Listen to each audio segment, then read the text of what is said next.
This story, called Pressure Player, is one of a handful of stories that I published on Amazon a number of years ago.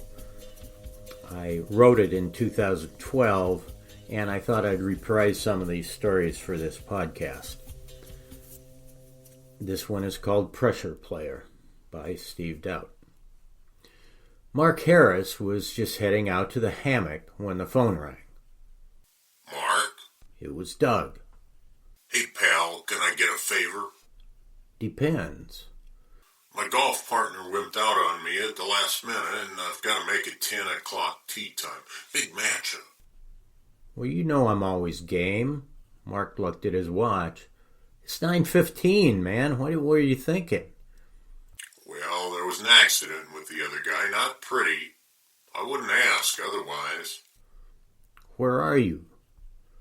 Creature Caverns. I've never played it. I hear it's really rough. I thought you were a pressure player. All right. Keep the tea warm. It took 10 minutes to get directions, change clothes, and collect his clubs, so he had to push it just to get there on time. He really hated starting in a cold rush like that, especially on an unfamiliar course, playing against guys he didn't know, but he had a reputation to uphold. He hoped the first few holes were relatively easy so he could settle down and loosen up, but he was feeling pretty anxious and starting to wonder if he hadn't made a mistake by agreeing to play. The surroundings weren't helping his mood at all. The road began winding its way through a twisted wood. As he threaded his way through the narrow curves and steep hills, the woods seemed to get progressively darker and more tangled. Massive vines grew up, hugging the trees on each side of the road, and almost seemed to be reaching out to snatch at the car. Through the trees, all he could see was a dense, heavy blackness. He rounded a cramped hairpin turn, and suddenly an overgrown drive with a huge sign loomed on the right. It said, Creature Caverns Public Golf Course. Not recommended for inexperienced golfers. Enter out-of-bounds areas at your own risk. Great, that's just what he needed on a lazy Saturday. He would have turned around then and there, but Doug was a good friend, and Mark didn't let friends down. He drove down the lane, which opened into a small parking lot with about a dozen cars in it. When he went up to pay for his golf, the guy at the counter gave him a 3-page release to sign. You're joking, he said. Suit yourself. No one's forcing you to play here, but your group is on the tee waiting for you. Can you add a Snickers bar to my card? He signed off, paid, and stuffed his copy of the release and the Snickers bar into his golf bag.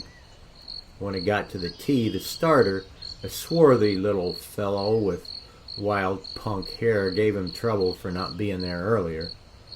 Things were getting worse and worse. When he got to the tee, things went from crap to twice-baked crap. His gut started groaning, trying to tell his feet to turn and run the other way. There at the tee, standing with Doug and some squirrely little guy in knickers, was Jerry, the Joker. He hadn't seen Jerry for a while, but he could never forget that sneering weasel face. An imposing guy at 6'3" and around 250, Jerry had easily won the high school contest for most likely to remain a raving asshole, and he had lived up to his calling. The worst part was that somehow he'd managed to make wheelbarrows full of money in the process.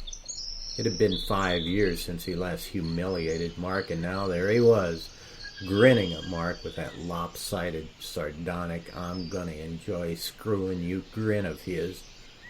Mark walked up to the tee, dragging his throbbing ego with him. Well, if it isn't Mark Harris, Jerry boomed. Ready for some punishment, boy? Hello, Jerry, Mark said bleakly. He could feel the blood draining from his face. Looks like you already know Jerry. Yeah, he's the asshole who ruined my career as a professional magician. Funniest thing ever. He had his big career moment at high school graduation. He was supposed to show us how successful you can be if you apply yourself. But I got a copy of his list of tricks, found out all the secrets, and shouted them out as he was doing them. It was hilarious. I'm gonna bury this guy, thought Mark. Doug jumped in to break the tension. Anyway, this is Bert. Bert, Mark. The squirrely guy put out his wet fish hand. Hi, Mark. He threw a sly smile at Jerry. Mark, hairy ass, is it? Actually, it's pronounced Harris. Jerry, when are you going to get that speech impediment worked on? Nice recovery, man. That was really clever, Said Jerry. We need to get started. It's after 10. Said Doug. Okay. 100 a hole, gentlemen. Wait a minute. Said Doug. Who's gonna keep score? I will. Said Jerry. I want a card, too, just to keep you honest, said Mark. Jerry handed him a card. All right. Said Doug, who apparently had appointed himself spokesman for the team. I'll hit first. Mark, why don't you play last so you can watch us and see how the course plays? Mark nodded. He was resigned to a few problems at the start, hoping he could get it back later.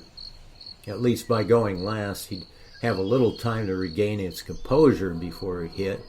He watched while each one of them hit their drives, all of them landing on the far right side of the fairway, with Bert's ball rolling into a large sand trap.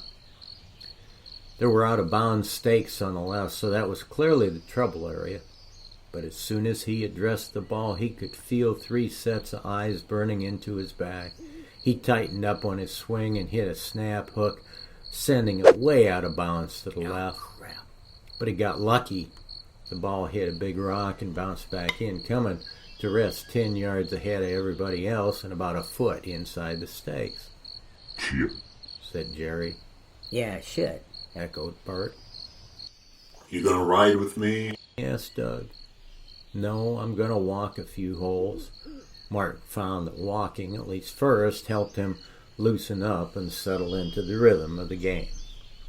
Okay, but be careful over there. Cautioned Doug. Mark's good friend, Doug. He sized up the situation as he walked. The ball was in taller grass, but had actually ended setting up in pretty good shape. He had a clear shot at the green, although there was something tugging at him, and he felt distracted. He looked out beyond the ball to the left and couldn't believe his eyes. He was near a cliff overlooking a rocky seacoast, but they weren't anywhere near the ocean. As he moved closer, he tried to make sense of the view. Everything seemed real. He could smell the stale, salty air, hear the bree of the gulls and the roar of the tide, see a dense fog rolling in. Then, cutting through these sounds, came a high-pitched call floating inward toward him. The call became a song emanating from the rocks beyond the shore. He could just make out some figures. They were women, sitting on the rocks, barely dressed in some diaphanous white material. They were calling to him. They wanted him. He could feel it. Everything else seemed to fall away. Mark, stop! Wake up! It was Doug's voice cutting through the fog. The shore faded into the forest. Doug had grabbed him and pulled him back just before he stepped over the out-of-bounds line. I told you to be careful here. Are you okay? What the hell did you get me into here, man? Why didn't you warn... What's wrong?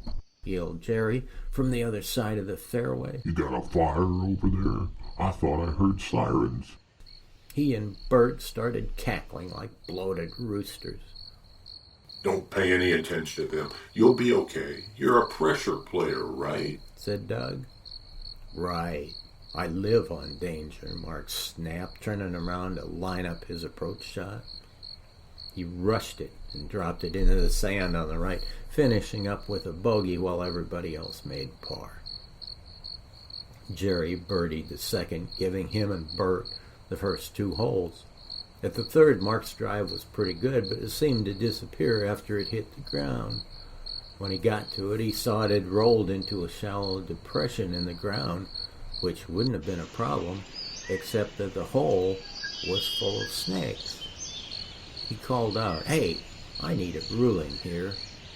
The guys came over. Jerry laughed. Gotta play it as it lies. No, he doesn't, said Doug. He gets a free drop from there. If he can get it out of there. Mark reached down carefully to retrieve the ball without disturbing the snakes.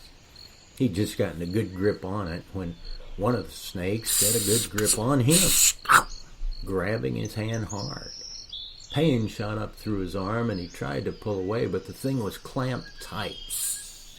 He grabbed the snake with his other hand so he could lift it up and try and pry it off. When he pulled his hands up, the whole squirming mass of snakes came up with it, and he saw that they were attached at the base to the severed head of the ugliest woman he'd ever seen.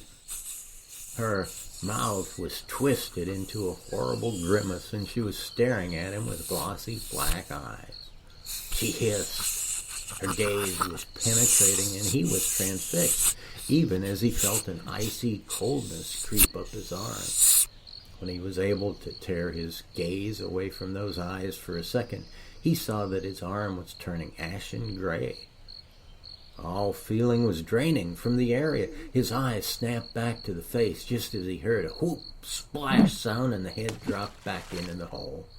Hanging from his arm was the severed head of the snake, and Doug was standing there with his sand wedge, the blade covered with snake scales and some greenish fluid. Mark shook the head loose and watched while the color slowly crept back into his arm, bringing pain with it. 2-stroke penalty, said Jerry. Unplayable lie. Wait a minute. That was a casual monster. No penalty for a monster out of his den. Well, I guess we need an impartial observer to rule on it. Who's right, Bert? You are, Jerry. See? Said Jerry. 2 strokes. Mark pulled a towel out of his bag and tied it around his hand, which was beginning to throb.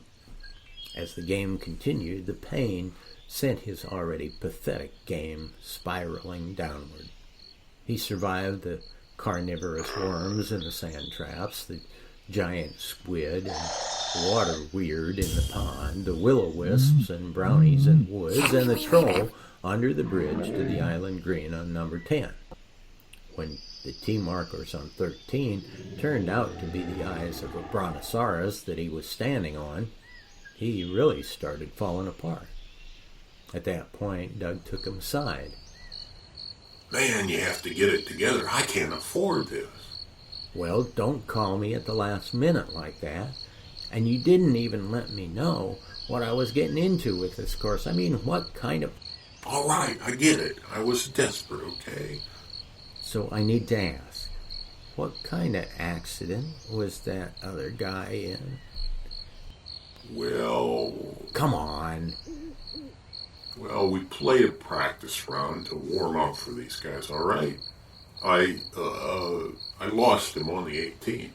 Oh, shit. What's on 18? Look, just stay away from the caves and you'll be fine. You are a true friend, Doug. I feel a lot better now. Actually, he had to admit he was really beginning to feel better about things, considering how badly they were getting trumped. After all, it was only a game. To this point, he'd been so disheartened that he hadn't even bothered to keep score. There was no point. They'd lost every hole. But he wasn't going to let it get to him. When the ground collapsed under him on number 16 and he found himself down in the sewer with the crazy guy playing the organ, Doug was the first one to drop a rope down and haul him out. Only 2 more holes to go. He might just get out of there after all. Much poorer, but alive. 18, however, proved to be a little more intimidating than Doug had indicated.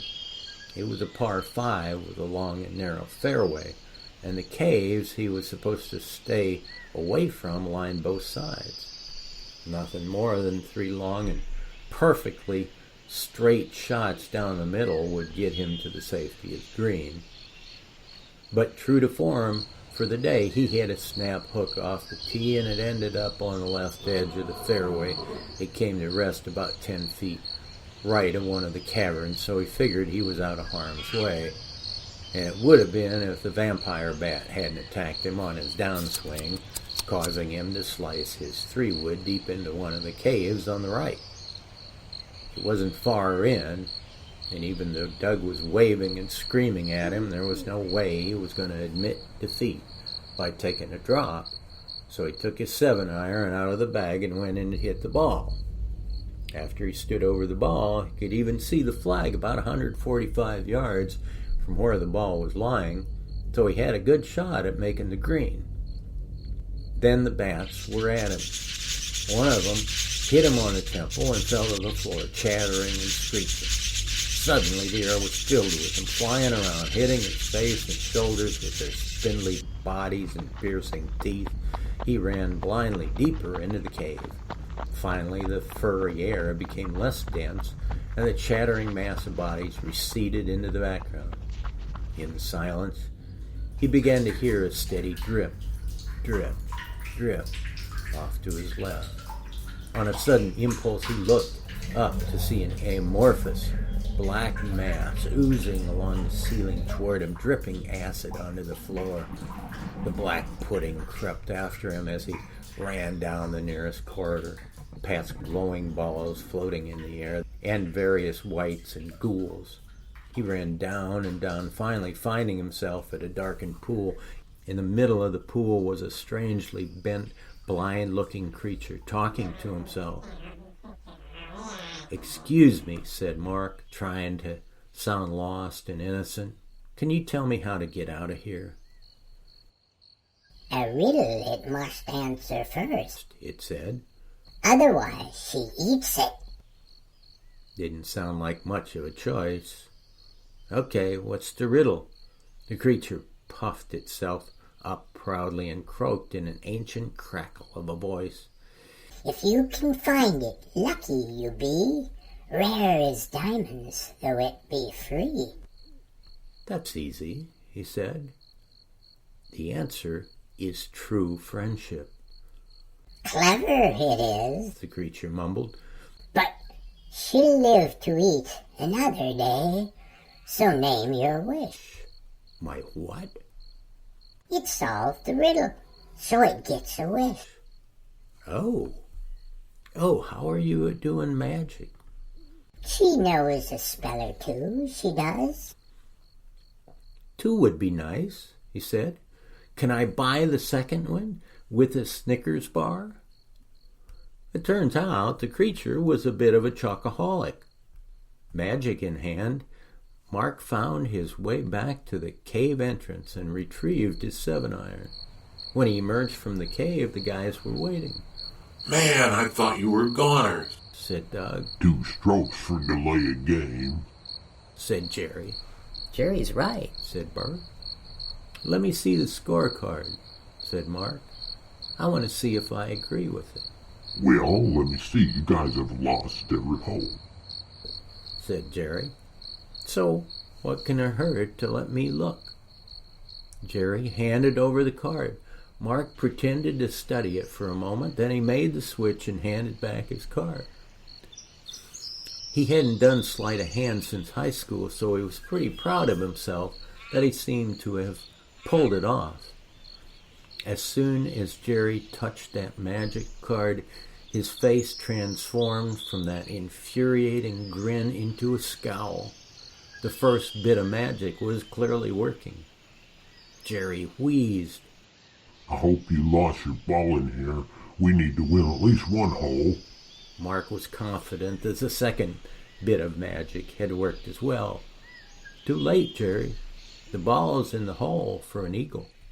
"Wait a minute, let me look at that." Bert said as he touched the card. The look on his face sank to match Jerry's. I can't believe we lost every hole. Doug shot him a quizzical look and then grinned as he began to understand. Man, you really are a pressure player, Mark. Time to pay up, Jerry. $1,800 each? No way. You gotta give us a chance to get even. Okay, Mark said. Next week at my course, you probably heard of Hell's Hills, right?